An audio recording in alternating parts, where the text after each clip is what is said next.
राधे राधे। राधे राधे महाराज जी। महाराज जी, जिंदगी में जब हार रहे हों तब क्या करना चाहिए? भगवान की शरण में हो जाना चाहिए। हारने पर भगवान का बल काम करता है, अहंकार पे भगवान का बल काम नहीं करता है। अहंकार में भगवान की शरणागति नहीं होती। सुनेरी मैंने निर्बल के बलराम, अपबल तपबल और बाहुबल, चौथो बल है दाम, सूर किशोर कृपाते सब बल, हारे को हरि नाम। जब हार जाए तो हरि के आश्रित हो जाए, भगवान का नाम जब करने लगे तो वो जीत जाएगा। संसार से जीत जाएगा, माया से जीत जाएगा, दुखों से, विपत्तियों से, संकटों से, वो सब से जीत जाएगा।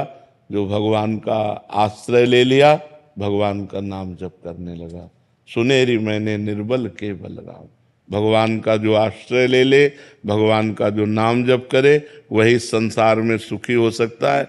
नहीं तो कामनाएं सबको परेशान किए हुए हैं। ये कामना, ये कामना, ये चाहत, और चाहतों की पूर्ति कभी होती नहीं। एक चाह पूर्ति होती, दूसरी खड़ी हो जाती, दूसरी पूर्ति होती, वो क्रम बना हुआ है। इसलिए हार जाना अच्छा है। हार कर भगवान की शरण में हो जाए और नाम जप करे। बलवीर सिंह नागपाल जी। राधे राधे महाराज। राधे राधे महाराज जी। महाराज जी, क्या इंसान के कर्मों के फल की सजा उसका परिवार भी भुगतता है? वो संयोग होता है ना, वैसे ही संयोग होता है। अब जैसे आपने एक अच्छा कर्म किया तो आपके माता पिता को धन्यवाद दिया जाएगा, आपका पूरा परिवार सुखी होगा, आपका पड़ोस सुखी होगा, आपका गांव सुखी होगा कि हमारे गांव में वो हैं। संयोग है। आपने गलत काम किया, किस गांव का है, उस गांव की बदनामी, उस मोहल्ले के, उस परिवार के लोग सब दुखी हो जाएंगे। तो कर्म का ऐसा जाल है कि वो जहां तक हमारा संबंध होता है वहां तक प्रभाव डालता है।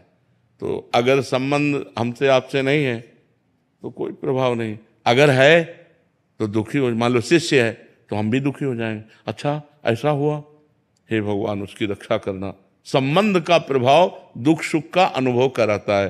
तो जहां तक हमारा संबंध है शरीर से, वहां तक हमारे कर्म से संबंध है, और उसको दुख भोगना पड़ेगा। बहुत दूर का रिश्ता है पर संबंध है, कोई घटना अच्छा ऐसा हुआ, तो हमको जितना संबंध है उतना दुख होगा। घनिष्ठ संबंध है तो व्यथा इतनी बढ़ जाएगी कि आप सह नहीं पाएंगे, रोने लगेंगे। तो ये संबंध का है। कर्म का, अच्छे और बुरे कर्म का भोग संबंधियों को भोगना पड़ता है। उनको भी उतना, जितना संबंध है उतना भोगना पड़ेगा। अब हमारा ज्यादा संबंध नहीं है पर सुनने का है, तो एकदम एक थोड़ा सा विषाद हुआ, और भाई मर गया और ज्यादा विषाद हुआ, पुत्र मर गया तो विषाद में एकदम चले गए। तो संबंध का हमारे कर्मों से भी संबंध है।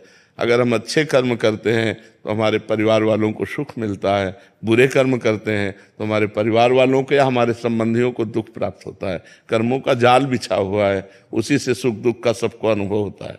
दिशांत जी। राधे राधे महाराज जी, आपके चरणों में कोटि कोटि प्रणाम।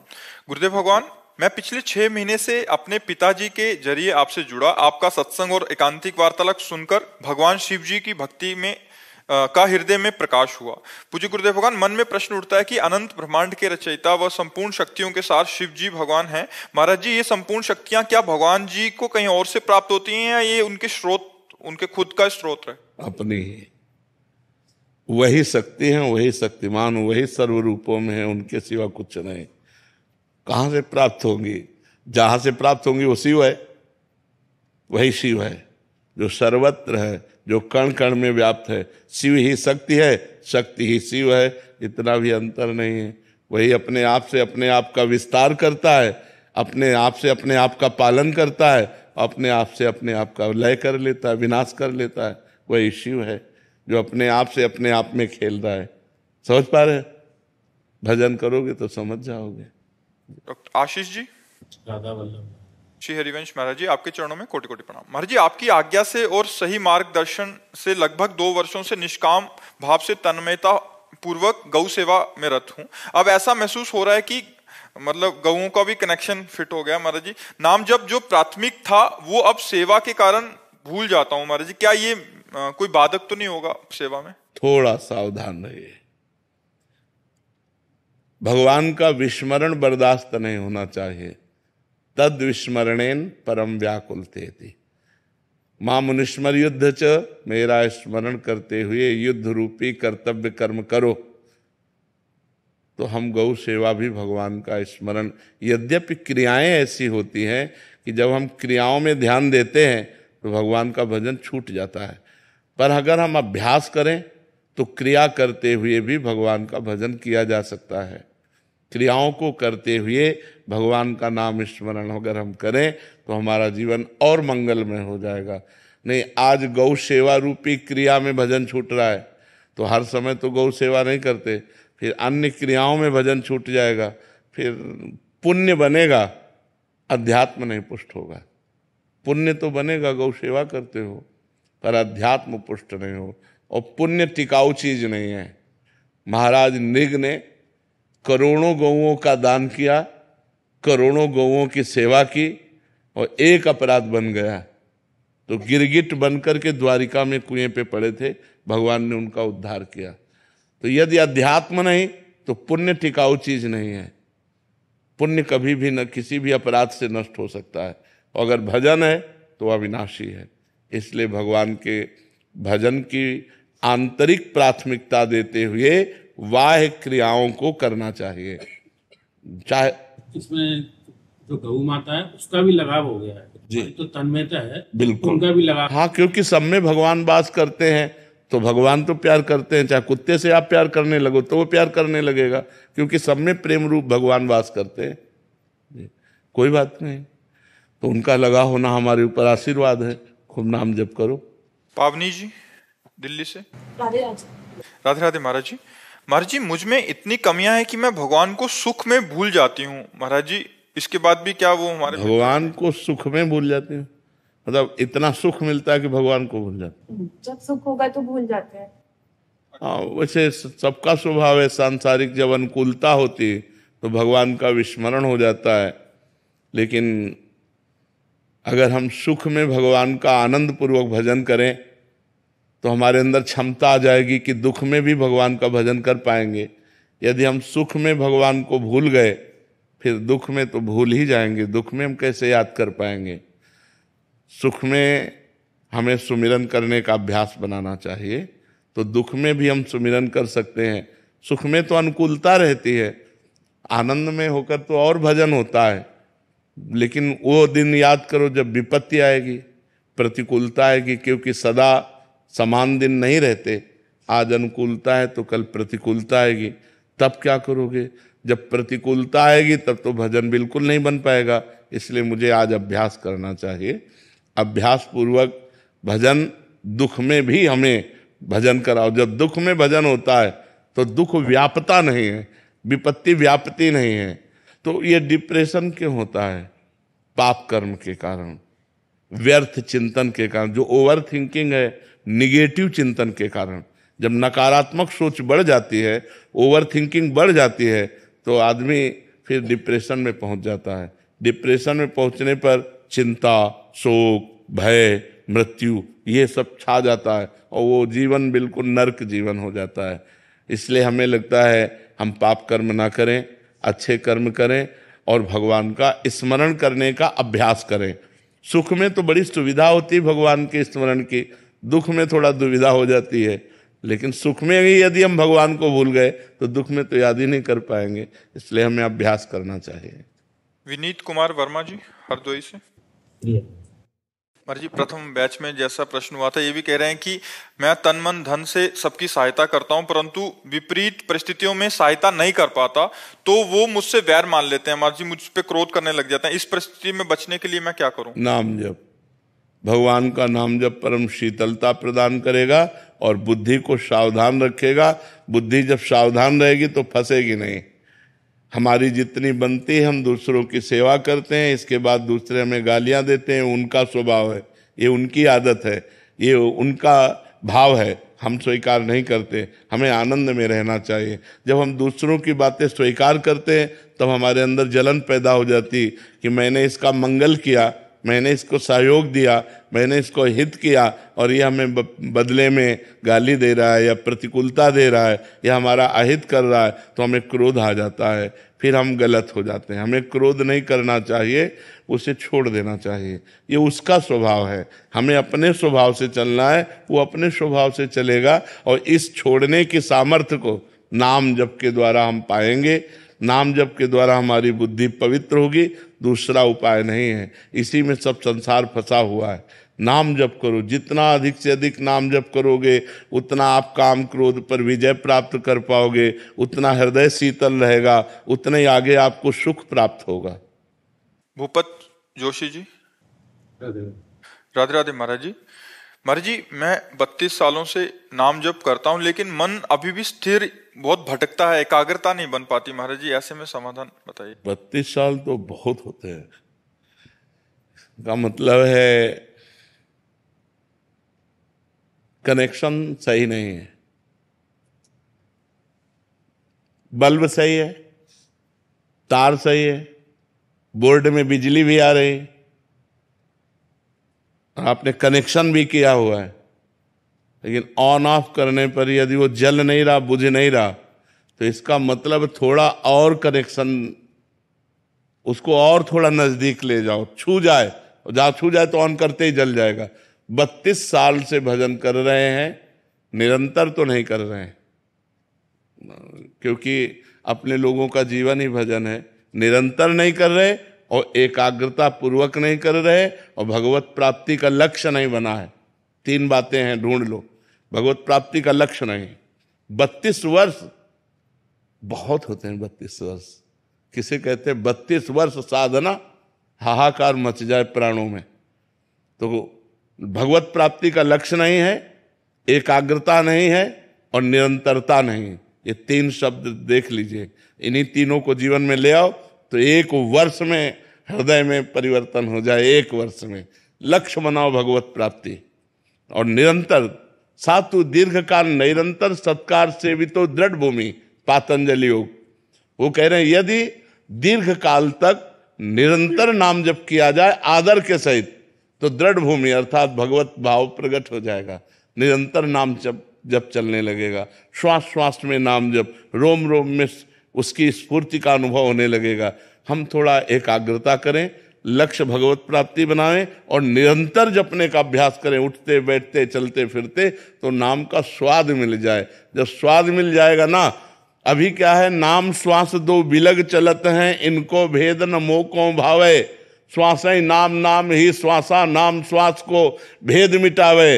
रोम रोम जब रग रग बोले, तब कछ स्वाद नाम को पावे। प्रत्येक श्वास में कई कई नाम जप करें हम और गाढ़। वैसे हमने अगर कभी आप एकांतिक में सुना हो, एक पद्धति बताई है कि जैसे हम राधा जप रहे हैं तो राधा अपने दिमाग में राधा लिख रहे हैं, राधा सुन रहे हैं, राधा जप रहे हैं। इससे मन भागने के चांस नहीं बनेंगे। मन को एकाग्र होना ही पड़ेगा और एकाग्रता पूर्वक किया हुआ जप बहुत जल्दी हृदय का परिवर्तन कर देता है। तो पहला भगवत प्राप्ति का लक्ष्य, दूसरा एकाग्रता समेटो और तीसरा निरंतर जपने का अभ्यास करो तो लाभ प्राप्त हो जाए। 32 वर्ष तो बहुत होते हैं और बहुत वो व्यर्थ जाएंगे नहीं। जो जपा है वो आपको सहयोग करेंगे, पर कहीं ना कहीं हमारी ढिलाई रही है, हमारे कनेक्शन में कमी रही। नहीं, 32 वर्ष में तो भगवत साक्षात्कार हो जाना चाहिए। अभ्यास कीजिए, क्योंकि कुछ न कुछ अभ्यास तो है ही, उसको और घसीटिए और एकाग्रता पूर्वक उठते बैठते चलते फिरते खाते पीते हर समय नाम जपने का अभ्यास कीजिए। रितेश द्विवेदी जी कानपुर से। राधे राधे श्री हरिवंश। महाराज जी राधे राधे। महाराज जी, विरह, प्रेम और विकलता तीनों में क्या अंतर है? क्या विरह और प्रेम दोनों अलग अलग हैं या दोनों एक ही हैं? कितना नाम जप करते हैं? महाराज जी श्री की कृपा से जितना हो पाता है। वैसे निरंतर का अभ्यास करो। पहले नाम के द्वारा पाप का क्षय हो, हृदय में शरीर संसार से वैराग्य हो, तब तो अनुराग की तरफ। ये विरह विकलता एक ही शब्द है। विरह विकलता प्रेम उसी के हृदय में प्रकट होता है जिसके हृदय में अन्य आश्रय, अन्य आसक्ति, अन्य आशा, इनका नाश हो जाता है। एक भरोसो एक बल, एक आस विश्वास, एक राम घनश्याम हित, चातक तुलसीदास। जैसे चातक जो है ना, स्वाति के बूंद से प्रेम करता है, मेघ से बरसे हुए। वो मर चाहे जाए, दूसरा जल स्वीकार नहीं कर सकता, प्यासा मर सकता है। एक बार एक चातक उड़ता हुआ गंगा जी से जा रहा था, तो एक बधिक ने बाण मार दिया। वो गंगा जी में गिरा तो पर ऐसे। तो कवि गोस्वामी तुलसीदास जी ने लिखा है, तो पूछा कि पुण्य जल में जहां मरते समय एक बूंद गंगा जल चला जाए तो जीव पवित्र हो जाता है, चातक तूने चोंच ऊपर क्यों कर ली? तो उसने कहा, मैं सिर्फ स्वाति के बूंद को पीता हूं, मर जाऊंगा तब चाहे गंगा जल हमारे मुंह में जाए, क्योंकि मैं सीधे आकाश से गिरे हुए स्वाति के बूंद को पीता हूं। तो एक राम घनश्याम हित, चातक तुलसीदास। एकमात्र भगवान से प्रेम, भगवान से आशा, भगवान का ही आश्रय, भगवान से ही अपनापन और निरंतर भगवान का जप, तब अंदर से उन भगवान के लिए आता है कि जिसके लिए मैंने जीवन अर्पित कर दिया, जिसको मैं निरंतर जपता हूँ, जो हमारे प्राण धन है, वो हमें कब मिलेंगे? तब विकलता शुरू होती है, अंदर व्याकुलता होती है, और वही व्याकुलता ऐसा विरह रूप धारण कर लेती है कि जिया न जाए। दरस बिन दूखन लागे नैन, जब से तुम बिछुरे पिए प्यारे, कबहु न पायो चैन, दरस बिन दूखन लागे। नहीं खान पान ते भावे है, नहीं कोमल वसंत सुहावे है, सब विषय लगे ते खारा है, हरियासिक का मग्न आ रहा है। विरहाग्नि ही भगवान से मिलन का संयोग बनाती है। जब रुदु सुरम राजन कृष्ण दर्शन लालसा, समस्त गोपी जन एकत्रित होकर जब भगवान के दर्शन के लिए रोने लगी, तो तासा मावीर भूत छौरी, इसमें मान मुखाम्बुजा, पीतांबर धरा सृग्वी, साक्षात मनमथ मनमथा, करोड़ करोड़ कामदेवों को भी मूर्छित कर देने वाले भगवान उन्हीं के बीच में प्रकट हो गए। तो जब हमारी ऐसी विकलता हो कि मुझे कुछ और सुहाई न दे, कुछ अच्छा न लगे, लोक परलोक के भोगों से वैराग्य हो जाए, तब भगवान से विकलता होती है। ये विरह बहुत बड़ी संपत्ति है। भगवान के लिए रोना कोई छोटी बात है। लोग रोते हैं भगवान के सामने, लेकिन अपने लिए रोते हैं, मेरा काम बन जाए, मेरी समस्या का समाधान हो जाए। भगवान के प्रेम में रोना, ये तो जगत पावन करने वाला कोई महात्मा होता है। सतरति सतरति सा लोकांतार्यति, जो भगवान के लिए रोए, ये तो बहुत बड़ी बात है। भगवान के लिए विरह, भगवान के लिए व्याकुलता। जिस पर तुम हो रीझते, क्या देते रघुवीर, रोना सिसकना तड़पना आहों की जागीर। आह भरकर हा कृष्ण हा राधा, और विकल होकर अश्रु प्रवाह हो रहा है। उन आंसुओं से जो भूमि भींज रही, जगत पावन हो रहा है। मम भक्ति युक्तो भुवनम पुनातु, मेरा भक्त लोक के लोक को पावन कर देता है। उसके शरीर से स्पर्श की हुई वायु दूसरों को निष्पाप करने लगती है, जिसके रोम रोम में भगवान का प्रेम प्रकट हो जाता है। ये तो बहुत दुर्लभ बात है। खूब नाम जप करो, भगवान की लीला चरित्र सुनो, अच्छे आचरणों वाले बनो, पहले ऐसे बनो, फिर आगे अध्यात्म उन्नति होगी। सुनीता जी दिल्ली से। राधे राधे महाराज जी। महाराज जी, भक्ति मार्ग में आने वाली बाधाओं को दूर करने के लिए क्या करना चाहिए? भगवान है, आपको क्या दूर करना है? करो सदा तिनके रखवारी, जिम बालक राखे महतारी। भगवान कह रहे मैं अपने भक्त की ऐसे रक्षा करता हूं जैसे अबोध बालक की माता रक्षा करती है। वो अबोध बालक है, कुछ भी खा ले, कुछ भी कर ले, तो माँ काम तो करेगी, पर एक दृष्टि अपने बच्चे पे रखेगी। तो हमारे तो भगवान शास्त्र शीर्षा पुरखा सहस्राक्षा शास्त्रपात, जिनके शास्त्रों नेत्र हैं, वो अपने भक्त को देखते रहते हैं। करो सदा तिनके रखवारी, जिमि बालक राखे महतारी। पहली बात तो ये है कि हमको बाधाओं की चिंता ही नहीं करनी, क्योंकि बाधा हरण करने वाले हमारे भगवान हैं।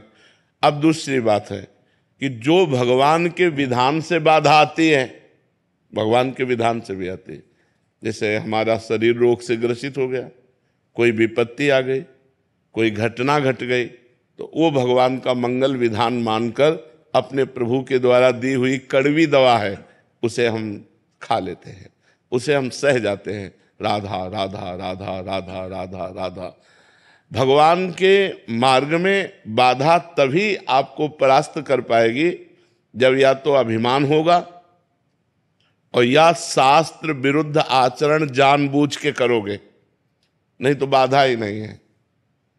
हरि स्मृति सर्व विपद विमोक्षणम, भगवान का स्मरण समस्त विपत्ति बाधाओं से दूर कर देता है। तो जब हर समय स्मरण चल रहा तो विपत्ति बाधा का कोई संयोग बन ही नहीं सकता।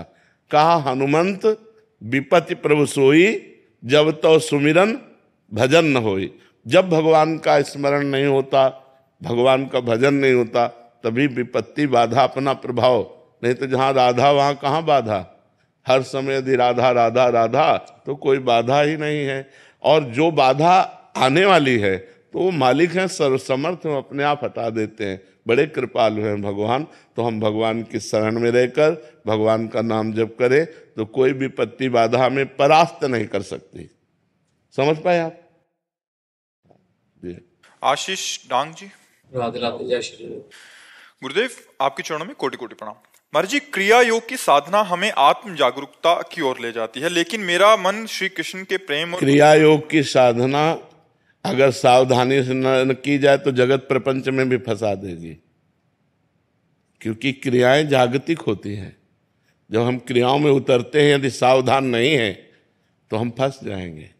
तो इसलिए भगवान का नाम हमारे हृदय में सतत चलना चाहिए, और जहाँ जिस वस्तु व्यक्ति स्थान में हमारी क्रिया हो रही है उसे भगवत स्वरूप समझना चाहिए, तभी बच सकते। उन्हें फंसने में देर नहीं लगती। मुक्त होने में बहुत देर लगती है, फंसने में देर नहीं लगती। आसक्ति लेकिन जा नहीं सकती। आसक्ति किसी से हो सकती है बस जा नहीं सकती। आसक्ति है, तुम आसक्ति कहीं हो सकती, किसी भी वस्तु में, व्यक्ति में, स्थान में आसक्ति हो सकती है, लेकिन जाना बड़ा कठिन है। इसलिए क्रियाएं संसार में ही होती हैं, वस्तु व्यक्ति स्थान के संयोग से होती हैं, और कहीं भी आसक्ति हो गई तो हम गए। इसलिए हमें चाहिए क्रिया को करते समय बहुत भगवान का स्मरण करें, और जो भी क्रिया करें वो भगवान को समर्पित करें, तो हमारा अध्यात्म योग पुष्ट होता जाएगा। क्या कहना चाहते हो? लेकिन मेरा मन श्री कृष्ण के प्रेम और भक्ति में डूबना चाहता है, क्या इन दोनों मार्गों का संगम संभव है? बिल्कुल बिल्कुल बिल्कुल, क्योंकि वही क्रियाएं हम जब भगवान को समर्पित करते हैं तो वही भक्ति बन जाती है, और वही भक्ति जब गाढ़ रूप लेती है तो भगवान का प्रेम बन जाती है। कोई अलग नहीं है। हाँ, भगवान का स्मरण छूटा और भगवान को समर्पित नहीं किया तो वो अलग हो गया, फिर वो कर्म बन गया। और अगर हम भगवान का स्मरण करते हुए भगवान को क्रियाएं समर्पित करते हैं तो कर्म योग हो गया, वो भक्ति बन गई। राय साहब यादव जी। जी राधे जी। राधे राधे महाराज जी। महाराज जी, मैं 65 वर्ष की आयु प्राप्त एक नया साधक हूं। मैं आपके सानिध्य, मार्गदर्शन एवं कृपा दृष्टि से भगवत प्राप्ति की दिशा में गंभीरता से आगे बढ़ना चाहता हूं। महाराज जी, भगवत प्राप्ति का लक्ष्य भगवान के प्रति प्रेम, भक्ति तथा पूर्ण समर्पण का भाव तथा एक सच्चे गुरु के सानिध्य, मार्गदर्शन एवं कृपा की प्राप्ति से प्राप्त किया जाता है। महाराज जी, मेरा प्रश्न है कि इस लक्ष्य प्राप्ति में परोपकार का गुण, जिसमें असहाय व्यक्ति, पशु पक्षी, जीव जंतु की यथासंभव सेवा शामिल है, कितना सहायक या लाभदायक है? पूरा सहायक, पूरा सहायक है। चराचर जगत भगवान का स्वरूप है, ये हम मानकर किसी भी पशु पक्षी की सेवा करेंगे तो हमें वो सीधे भगवत प्राप्ति का मार्ग पुष्ट कर देगा। देखो, नामदेव जी ने जब कुत्ता रोटी लेके भगा तो घी का कटोरा पीछे लेके चले कि प्रभु सूखी मत खाओ, थोड़ा घी लगवा लो। उन्होंने कुत्ते में भगवत भावना की तो वहीं से विट्ठल भगवान प्रकट हो गए और दर्शन दिए। तो कोई ऐसा जीव नहीं है जड़ चैतन्य में जहां हमारा भगवान न विराजमान हो। देखो, खंभे से भगवान प्रकट हो गए, नहीं प्रकट हो गए, नरसिंह रूप धारण कर लिया। मुर्दे से भगवान प्रकट हो गए, पृथु रूप धारण किया। पृथु और अर्ची का अवतार वेन के मुर्दे शरीर से है। मुर्दे में भगवान, खंभे में भगवान, पशु पक्षी में भगवान। यदि हम भगवान की भावना से सी राम में सब जग जानी, करो प्रणाम जोरि जुग पानी, भगवान की भावना से किसी की सेवा करें, वो सेवा हमें भगवत प्राप्ति का मार्ग पुष्ट करेगी। अगर हम भगवत भाव रहित सेवा करें तो वो पुण्य बनेगा। वो भगवत प्राप्ति के हेतु नहीं बनेगा। और पुण्य का फल सांसारिक सुख होता है, और भगवत प्राप्ति के मार्ग में पुष्ट होने पर भगवान की प्राप्ति होती है। तो अवश्य किसी भी पशु पक्षी मनुष्य किसी की सेवा का अवसर मिले, किसी को देखे कि इसको हमारे सहयोग की जरूरत है, इसको हमारे द्वारा धन के सहयोग की जरूरत है, औषधि आदि दिलवाना, भोजन आदि, वस्त्र आदि, तो हमको कष्ट सहकर भी वो सहयोग कर देना चाहिए। हम अपने सुख का त्याग कर दें कि आज 100 रुपया की सब्जी लेने जा रहे थे, पूरा परिवार भर पेट पाता, पर इसे 100 रुपया की दवा की जरूरत है, आज हम नमक रोटी खा लेंगे और इसको दवा कर, तो वो भगवत प्राप्ति की भावना को पुष्ट करेगा। अगर हम किसी भी जीव की सेवा करें, परहित सरिस धर्म नहीं भाई, दूसरे की सेवा के समान बड़ा धर्म नहीं है, ये सबसे बड़ा धर्म है। महाराज जी यहाँ तक तो ठीक है। महाराज जी इसके बाद हमें आकांक्षा हो जाती है, बहुत सारे ऐसे प्रश्न आते हैं कि हमने उनकी सेवा की, बाद में उन्होंने हमें मतलब वो बस सम्मान यही दिया। यही यही संसारिकता है कि हम जैसे आपको प्यास लगी, पानी पिलाया, तो हमारे मन में आता है कभी आप भी पिला देंगे, ये संसारिकता है। अगर ये लौट कर कुछ उससे प्राप्त करने की आकांक्षा है तो भगवत मार्ग पुष्ट नहीं होगा, वो फिर संसारिकता ही पुष्ट होगी कि हमने आपका उपकार किया, आपको सहयोग दिया, तो आप हमें धन्यवाद दीजिए, ये नहीं। हमने आपका मंगल किया जितना भगवान करा, अब आप हमें गाली दो तो भी कोई फर्क नहीं, हम अपने मार्ग में चलेंगे। लौटकर उससे कुछ प्राप्त करने की कामना ना हो, आगे कुछ प्राप्त करने की कामना ना हो, तब आपका परोपकार बनेगा, वो परोपकार भगवान के मार्ग में पुष्ट करेगा। महाराज जी यहाँ तक भी ठीक है कि ठीक है आपने धन्यवाद भी नहीं दिया, बट उल्टा बोलने लग गए। हाँ, तो अभी कहा नहीं कि आप गाली दीजिए, आपकी मन की बात है, हम तो आपका उपकार किया, अब आप गाली दे रहे हो, ये आपका स्वभाव है, ये आपकी स्थिति है, हमें आपसे नहीं लेना, हमें भगवान से लेना है, क्योंकि हमने आपको व्यक्ति समझकर नहीं भगवान समझकर किया है। तो अब आप गाली दो तो मुझे कोई फर्क नहीं पड़ेगा। गुरुजी एक प्रश्न पूछ सकती हूँ?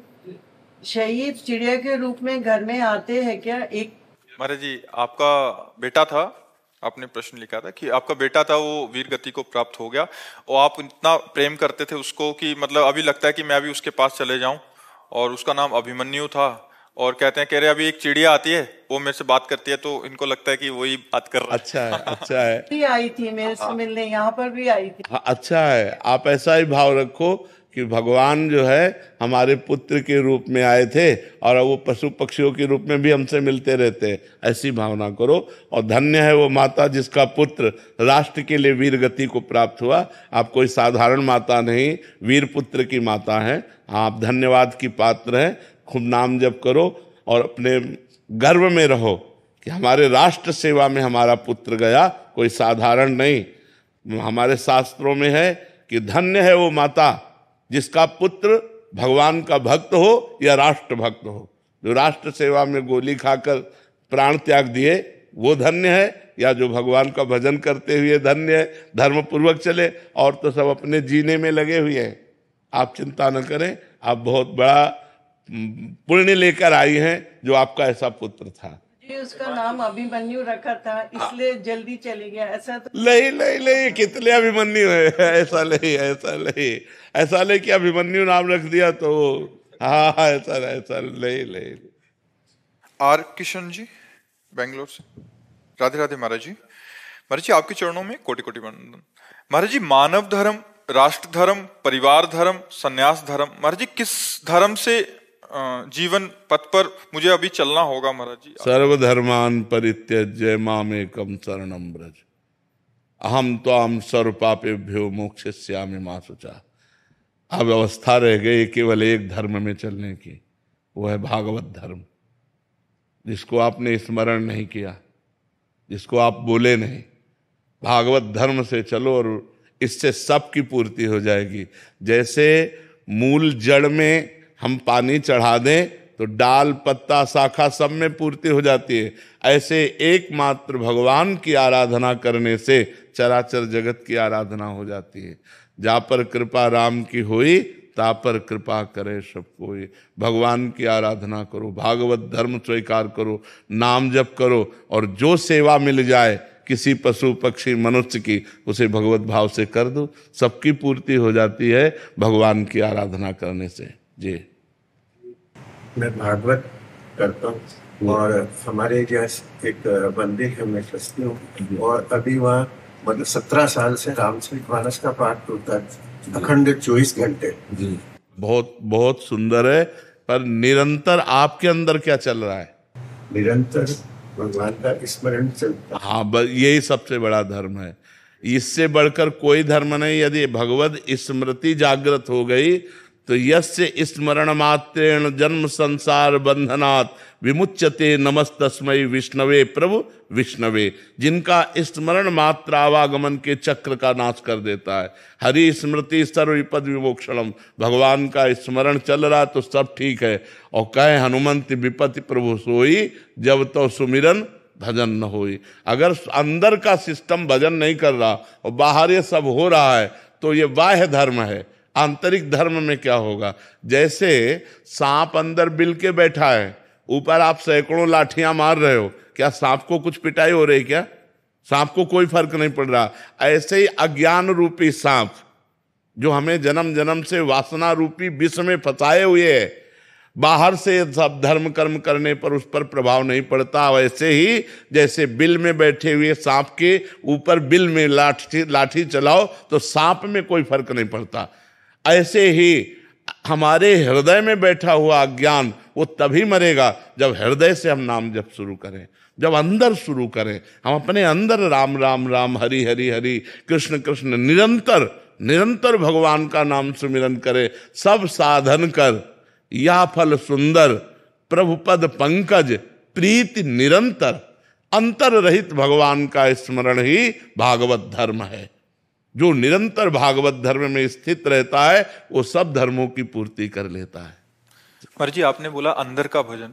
महाराज जी, अभी हम देखते हैं कि 3 प्रकार की कैटेगरी है। एक है जो बिल्कुल भजन नहीं कर रहे, संसारिक हैं। एक है जो एकदम भजन में कर रहे हैं, जो अंदर का जो आपने बताया। और एक बीच वाले हैं महाराज जी, जैसे थोड़ा बहुत पुण्य कर लिया, थोड़ा बहुत दान कर लिया, भागवत जी करा दी, रामायण, तो हमें लगता है कि हमने बहुत कर लिया और इससे हमारा तो महाराज जी इस कैटेगरी वाले बहुत ज्यादा हैं। हाँ, मतलब जो भजन मार्ग पे चल रहे हैं। हाँ। तो महाराज जी यहाँ आना ही पड़ेगा, तब जाके शांति मिलेगी। हाँ बिल्कुल, निरंतरता में आना पड़ेगा। जब तक निरंतर भजन नहीं होगा तब तक भगवत प्राप्ति नहीं होगी। निरंतर भजन करना ही पड़ेगा। अनन्य चेता सततम यो माम स्मरति नित्यसः तस्याहम सुलभा पार्थ नित्युक्तस्य योगिना। अनन्यश्चिन्तयन्तो माम ये जना परिपासते तेषाम नित्याभियुक्ता नाम योगक्षेमं भाम्यम। अनन्य अनन्य अनन्य, अन्य ना चिंतन होने पावे, निरंतर भगवत चिंतन। ऐसा गीता, भागवत, रामायण, जितने भी शास्त्र हैं सबका एक मत है, भगवान का निरंतर सुमिरन होना, भगवान का निरंतर भजन होना। आना इसी में पड़ेगा, चाहे इस जन्म में आ जाओ चाहे अगले जन्म में आ जाना। निरंतर भजन करने वाले की ही सदगति होती है। और जो साधन भजन बनता है, पुण्य बनता है, तो और भी लोग तो हैं हमारे, तप लोक, महालोक, जनलोक, सत्य लोक, इनमें जाता है। लेकिन भगवान के नित्य धाम में जाना, जन्म मरण से मुक्त हो जाना, इसके लिए निरंतर भजन की आवश्यकता है। अंतर रहित भजन, निरंतर भजन। महाराज जी, अभी जैसे आप थोड़ी देर पहले कह रहे थे कि मतलब अगर भजन का अभ्यास छूट गया तो फिर नीचे आना पड़ेगा, तो महाराज जी ऐसा भी है? हाँ बिल्कुल। अभी एक प्रश्न था महाराज जी कि 2 साल से बहुत अच्छा भजन हो रहा था, थोड़ा विषयों की ओर मन गया तो एकदम भजन छूट गया। बिल्कुल बिल्कुल, इसमें तो वही आ गई। हाँ बिल्कुल बिल्कुल। जैसे वो अभी बगल में बैठे हुए यहाँ कह रहे थे 32 साल से भजन कर रहा हूँ, तो बिल्कुल इसमें है कि जैसे हम भगवत प्राप्ति नहीं हुई और आप भजन में की चढ़ाई पे चढ़ गए और विषयों का संयोग हो गया तो आप उतर के जमीन में खड़े हो जाएंगे आके। वो चढ़ाई काम की नहीं हुई। चढ़ाई तब काम की मानी गई जब आप वहां से उतरे नहीं और वहीं खड़े रहे। भले ऊपर नहीं चढ़े लेकिन नीचे तो नहीं आए ना, तो वहीं खड़े रहे तो आपकी स्थिति मानी जाएगी। इसमें तो बहुत सावधानी रखनी। और क्या, तभी तो संत महात्मा जो वास्तविक भजनानंदी है, निरपेक्ष रहते हैं, निरंतर भजन परायण रहते हैं, उदासीन रहते हैं, गंभीर रहते हैं। मनोरंजन थोड़ी सुहाई देता है, मनोरंजन में फंसा तो गया, चाहे जितने बड़े भजनानंदी हो। जब भरत जैसे भजनानंदी को मृग बनना पड़ सकता है तो हम लोगों को सुअर कुत्ता बनने में कितनी देर लगी। भरत चरित्र पढ़ा है ना, भगवान ऋषभ देव जी के पुत्र इतने बड़े भजनानंदी की राज्यपाट छोड़कर गंडकी नदी के किनारे भजन कर रहे हैं। और इतना भजन भागवत में पढ़ के देखो उनकी स्थिति। और हिरण का मोह जागृत हुआ तो उतर के इतना खड़े हो गए कि एक बार भी रामकृष्ण हरि नहीं, उसी हिरण का चिंतन। और अंततो गत्वा उनको हिरण के चिंतन में ही प्राण त्यागना पड़ा और अगला जन्म हिरण बने। महाराज जी ये तो वैसा ही हुआ कि जब तक पूरे रोग की निवृत्ति नहीं हो जाती। हाँ, अगर बीच में कुपथ्य हो गया तो उससे बढ़कर रोग हो सकता है। हाँ, इसीलिए तो सावधान रहना चाहिए, आजीवन सावधान रहना चाहिए। गृहस्थ आश्रम में ऐसे तो नहीं हो सकता। क्यों नहीं हो सकता? कितने गृहस्थ ऐसे महापुरुष हुए हैं जो विरक्तों के आगे निकल गए, विरक्तों के आगे निकल गए। कितने ऐसे गृहस्थ हुए भरे पड़े हमारे इतिहास में जो आए, एक से एक महापुरुष हुए जो विरक्तों के आगे, विरक्त खड़े होकर उनका आदर करते थे, विरक्त खड़े होकर के उनके आगे हाथ जोड़ते थे। ये हम लोगों की कमी है। अच्छा, हम अंदर राधा राधा जप रहे हैं तो कोई गृहस्थी में बाधा है क्या? रसोई बना रहे राधा राधा राधा राधा राधा, पोछा लगा रहे राधा राधा, फावड़ा चला रहे राधा राधा, व्यापार कर रहे राधा। ये हमारी बेईमानी है, ये हमारी बेईमानी है कि हम अपने को गृहस्थ मान करके और भगवान से विमुख हो जाते हैं। ऐसे लोग हैं कि एक माला भी भजन नहीं करते, रात दिन लड़का बच्चा रुपया पैसा धन संपत्ति। इसलिए नाम जप करो, अच्छे आचरण करो, गंदे भोजन का त्याग करो, गंदे आचरणों का त्याग करो तो आप आनंदित हो जाओगे। ये मत कहो कि हम गृहस्थ हैं तो हम भजन नहीं कर सकते। भजन तो कर सकते हैं प्रभु। तो फिर गृहस्थी में क्या है? तुम्हारे 4-5 लड़का बच्चा होंगे, हमारे 500 हैं। बताओ ना। नहीं, बहुत सरल है। हाँ, तुम्हारी गृहस्थी में 5-7 लोग होंगे, यहाँ 5-700 है। 500-700 लोग हैं जिनका रोज भोजन सुबह शाम दोपहर। तो कितनी बड़ी हमारी गृहस्थी, तुमसे बढ़ के गृहस्थी है। लेकिन भजन, सब भजन परायण है, सब भगवान के भजन परायण, कोई चिंता शोक से ग्रसित नहीं है। इसलिए नाम जप को, भगवान के आश्रय को, भगवान की भक्ति को हर जगह किया जा सकता है, चाहे आप व्यापारी हो, चाहे नौकरी पेशा वाले हो, चाहे जब युद्ध में भजन हो सकता है। मामनुस्मर युद्ध च, तो फिर और कहां भजन नहीं हो सकता। जो गति एक सन्यासी को होती है वही गति एक गृहस्थ को होती है। सच्चाई से चले, ईमानदारी से भजन करते हुए, अपने धर्म का पालन करते हुए। एक तपस्वी थे कश्यप जी, उन्होंने बड़ी तपस्या की एकांत में।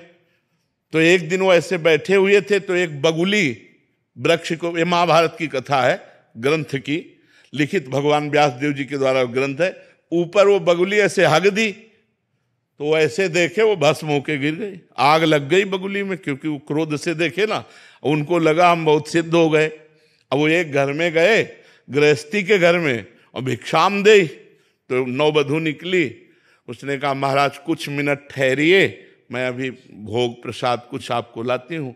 इधर से वो गई तो दूसरे दरवाजे से उसका पति आ गया, और वो पातिव्रत धर्म का पालन करने वाली देवी थी। उसने तुरंत अपने पति को आसन दिया, बैठाला, कुछ खवाया पियाया और कहा आपके दरवाजे पर अतिथि खड़ा है बहुत देर से, आपकी आज्ञा हो तो भिक्षा दे आए। उनका हाँ हाँ। और वो भिक्षा लेके गए तो बहुत गर्म हो गए। उनका इतनी लेट कैसे हो गई? तो उनका भगवान हमारे पति आए थे, तो महात्मा का कोई आदर नहीं। तो उनका तुम हमको वृक्ष की बगुली मत समझना कि तुम्हारी दृष्टि से हम भस्म हो जाए। अब ये घटना केवल वही जानते थे, दूसरा कोई जानता नहीं था। अब उनके होश उड़ गए तो उनका देवी आप ये कैसे जान गई? तो उनका तुम्हारी तपस्या को जब से तुम घर से निकले हो तब से आज तक को मैं देख रही हूं। बोले ये कैसे? बोले मैं अपने पति को भगवान मानती हूं, कभी पर पुरुष का स्पर्श नहीं किया और भगवान का चिंतन करती हूं, पति की सेवा करती हूं, मुझे तीनों काल का ज्ञान है। अब आप समझो एक विरक्त को उपदेश दे रही थी एक गृहस्थ नारी। अरे और तो और जाने दो, भगवान शंकर, भगवान ब्रह्मा और भगवान विष्णु अनुसुईया जी की सतीत्व की परीक्षा लेने गए तो 6-6 महीना के बालक बना दिए। कथा सुनी है ना, प्रसिद्ध है ना, पालने में झुला दिया ब्रह्म को, परमात्मा को 6-6 महीने के बालक। गृहस्थ धर्म कोई साधारण, हम लोग आकाश से पैदा हुए हैं क्या? गृहस्थी भी तो पैदा हुई है। आज भी हम पल किससे रहे हैं? गृहस्थों से ही तो पल रहे। तो गृहस्थी धर्म कोई साधारण धर्म समझते हो क्या? विरक्त धर्म का पोषण करके अपने परिवार का पोषण कर रहा, धन्य है गृहस्थ धर्म। लेकिन गृहस्थी में पापाचरण छोड़ो, भगवान का नाम जप करो, धर्म से चलो तो गृहस्थी धन्य हो जाए। अब शराब पियो, मांस खाओ, पराई स्त्री से व्यभिचार करो, गंदी गंदी बातें करो, तब तो नरक का रास्ता है, चाहे कोई भी हो, गृहस्थ हो चाहे वीर। अपने अपने धर्म से चलो तो हम सब पहुंचेंगे एक ही पिता के घर। हम अपने धर्म से चले, आप अपने धर्म से चलो, दोनों को परमात्मा प्राप्ति हो जाएगी। तो इसलिए ये बात कह के कि हम गृहस्थ हैं, भगवत प्राप्ति हमारे लिए दुर्लभ, ऐसी बात नहीं, सबके लिए सुलभ है। भगवान का चिंतन करो, धर्म से चलो। एक गृहस्थ के लिए सात्विक भोजन क्या होने चाहिए? जैसे हम लोग वेज के नाम पे सब कुछ खा लेते हैं। हाँ, हमने पिज्जा भी खा लिया, हमने बर्गर भी खा लिया, कुछ नहीं नहीं, ऐसी चीजें जो बाजार में अपवित्र लोगों के द्वारा बनाई गई हैं, वो हमारी बुद्धि में रजोगुण और तमोगुण पैदा करेंगी। आप घर में छौंक करके दाल पाएं और वही फ्राई करके होटल से मंगवाएं, अंतर हो गया। घर की छौंकी हुई दाल सतोगुणी, बाजार की पवित्रता से बनाई हुई दाल रजोगुणी, और कहीं बासी दाल छौंक दी गई तो तमोगुणी, वो तमोगुण प्रदान। और प्रायः ऐसा होता है कि दाल उबली रखी और 4-4, 6-6 दिन की दाल वो फ्राई तुरंत करके आपको दी जाती है। तो ये जो होटलों का बना हुआ भोजन है, इनमें पवित्रता का ज्ञान ना रखने वाले लोगों के द्वारा निर्माण हुआ है, तो वो प्रायः रजोगुण और तमोगुण ही बढ़ाता है। कोशिश करे कि अपने घर का भोजन पावे। और जब ऐसी परिस्थिति ना हो कि अब जैसे कोई नौकरी पेशा या बच्चे पढ़ रहे हैं, अब उनको घर का भोजन नहीं मिल रहा है, तो फिर मांस मछली आदि त्याग करके पवित्र भोजन, जहाँ जिन होटलों में मांस मछली ना बनता हो, उन होटलों का भोजन लेकर के अपना गुजारा करे। बकाया वो भजन में बाधक है। साधक तो घर की रसोई का ही है, जो पवित्र। आपको कितने 56 प्रकार के भोग बनते हैं घर में, आप आराम से बना करके पाइए। आपको जो चाहिए वो घर में बना लीजिए। बाजार की चीजें, जैसे ये आजकल वो चला कि 1 मिनट में पैकेट खोला और चाउमीन ऐसे किया, वो ये सब नहीं। घर की चीजें, 2 रोटी ले लो, नमक ले लो, जरा सा तेल या घी ले लो और वो खा के गुजारा कर ले। सब्जी, रोटी, दाल, दही, दूध, घी, ये बहुत अच्छे अच्छे अपने यहाँ पदार्थ हैं। आप 2 पराठा बना लीजिए, नमक से खा लीजिए, लेकिन ये पिज्जा, बर्गर, ये चीजें मत खाइए। ये आपके स्वास्थ्य के लिए भी हानिकारक है और परमार्थ के लिए भी हानिकारक है। आपके बुद्धि पतित हो जाएगी, परमार्थ लायक नहीं। और आजकल लोग यही पसंद करते हैं, गंदा आहार हो, गंदा पेय हो तो बोले VIP पार्टी रही, और अगर सात्विक बढ़िया खीर पूड़ी सब्जी रोटी बना के पवाला तो पार्टी नहीं। कह रहे हैं कि उसने कुछ करा ही नहीं। करे, हाँ उसने कुछ किया, बिल्कुल। इसलिए हमें लगता है अगर हमारा आहार शुद्ध है तो हमारी बुद्धि शुद्ध है। बुद्धि शुद्ध है तो जीवन सही रहेगा। ये अशुद्ध बुद्धि का ही तो लक्षण है। अब मान लो पिए पाए शराब में, नशे में मार दिया गोली, अपने भी मार लिया, खत्म खेल। अब वो भूत प्रेत बनेंगे और क्या बनेंगे? देवता थोड़ी बनेंगे, भूत प्रेत बनेंगे। ये अकाल मृत्यु जो है, ये इस तरह की हत्या, वो निम्न योनियों में जाएंगे, भूत प्रेत नीच योनियां प्राप्त होंगी। तो इसलिए हमें लगता है हमारा भोजन शुद्ध होना। बच्चा अपनी माँ से नाराज हो जाता है और मार डालता है। कितने ऐसे केस देखो ना, माँ किसी दूसरे से फंस गई तो अपने बच्चे की हत्या कर देती है। आप घटनाओं को जरा क्रम से देखिए तो ये क्यों हो रहा है? क्योंकि आज हमारी बुद्धि भ्रष्ट हो रही है। हमारी बुद्धि भ्रष्ट होने का कारण हमारा भोजन है, हमारा संग है, हमारा दर्शन है, हमारा सुनना, हमारा बोलना, ये सब हमारे चिंतन पर प्रभाव डालता है। मोबाइल से हम देख रहे हैं, गंदा मित्रों का संग कर रहे हैं, गंदा आहार कर रहे हैं, तो हमारे आचरण गंदे नहीं होंगे, फिर होगा क्या? और आचरण गंदे हुए तो जिंदगी नष्ट हो गई, फिर भ्रष्ट हो गई, फिर जिंदगी को नहीं संभाला जा सकता। बच्चों को भगवत प्राप्ति का ज्ञान कैसे दे? एक माला ही बैठाल कर करवाओ, काउंटर से बैठाल करके कि तुम 108 बार राधा राधा बोलो, तुमको अभी हलवा बना के पवाएंगे, तुमको ये पवाएंगे। उन बच्चों को प्रलोभन देना, तुम्हें अमुक वस्तु दे देंगे, तुम्हें शाबाश, एक माला करो राधा राधा राधा, हमें दिखाओ 108 बार किया कि नहीं किया। ऐसे धीरे धीरे उनको, अच्छा अब तुम 200 बार करो, तुम 300 बार नाम जप करो, ऐसे धीरे धीरे लगाओगे तो बच्चापन से संस्कार बन गए ना नाम जप के, तो अच्छे सदगृहस्थ बन जाएंगे। उनको शिक्षा दे कि गलत आचरण ना करे। आजकल बच्चों का माहौल भी बहुत गंदा हो रहा है, तो अपने बच्चों को बचाए, उनसे प्यार से पूछे, कोई ऐसी गंदी बात, कोई ऐसी गंदी हरकत, कोई ऐसा गंदा संग, कोई ऐसी गंदी क्रिया, तो उनको प्यार दुलार की, अगर गलत किया तो उनको भय भी होना चाहिए। प्यार और भय के द्वारा हम अपने बच्चों की जिंदगी को बचाएं। नहीं, आज का वातावरण जो मोबाइल और कुसंग का है वो सीधे नष्ट करने वाला है, सीधे भ्रष्ट करने वाला है। वीना रेखी जी दिल्ली से। राधे राधे महाराज जी। महाराज जी, मेरी उम्र 70 वर्ष हो गई है। राधा रानी की कृपा से अब हमें गुरु जी की शरणागति मिली है। महाराज जी, मेरा प्रश्न है कि क्या अब तक किया हुआ नाम जप सार्थक माना जाएगा या गुरु दीक्षा मिलने के बाद नाम जप सार्थक होता है? महाराज नहीं, कोई भी नाम व्यर्थ नहीं जाता। नाम अविनाशी है और अविनाशी फल दे के ही रहता है। इसलिए चाहे गुरु के मुख से लेने के बाद जपना शुरू करो या पहले ही जपना शुरू करो, नाम कभी व्यर्थ नहीं होता। नाम की कृपा से गुरुदेव मिले, गुरुदेव की कृपा से पुनः नाम मिला और नाम की कृपा से भगवान मिलेंगे। नाम व्यर्थ नहीं जाता, नाम अविनाशी फल दे के ही रहता है जी। महाराज जी, नाम गुरुदेव से मिला था? जैसे नाम हम जप कर रहे हैं तो नाम हमें गुरु से मिलाएगा और गुरु फिर वही नाम दे या जो भी नाम दे वो नाम भगवान से मिलाएगा। हाँ, बिना गुरु के चाहे शिव बिरंच सम होई, गुरु बिनु भव निधि तरह न कोई, ये गोस्वामी जी ने सिद्धांत लिख दिया। तो गुरु मुख से मिला हुआ नाम ही भगवत प्राप्ति कराता है और ऐसे जो हम नाम जप करते हैं वो हमें गुरुदेव भगवान तक पहुंचाता है।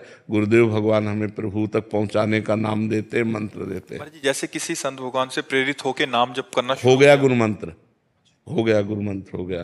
जैसे हम कह रहे राधा राधा जपो, आपने पकड़ लिया राधा राधा राधा, हो गया गुरु मंत्र, इसी से भगवत प्राप्ति हो जाएगी। महाराज जी, इसके बाद एक विकलता उठती है कि गुरु द्वारा जो प्रदत्त दीक्षा हाँ मंत्र, अब उससे क्या होगा कि फिर वो उपासना में प्रवेश करेगा। ये उसके नेक्स्ट स्टेप। हाँ हाँ हाँ, अगर वो नहीं लेता है तो इतने से ही कल्याण हो जाएगा उसका। आवागमन मुक्त करने के लिए इतना ही काफी है, लेकिन अब लीला में प्रवेश करने के लिए, रसास्वादन करने के लिए फिर वो शरणागत मंत्र, निज मंत्र, ये सब आता है। महाराज जी, इसके हृदय में अपने आप आने लग जाएगा, मतलब अगर सही से वो, हाँ, तो वो व्याकुल हो जाएगा कि मुझे शरणागत मंत्र चाहिए, वो उसके अंदर व्याकुलता होने लगेगी। नहीं ठीक है, राधा नाम तो है पर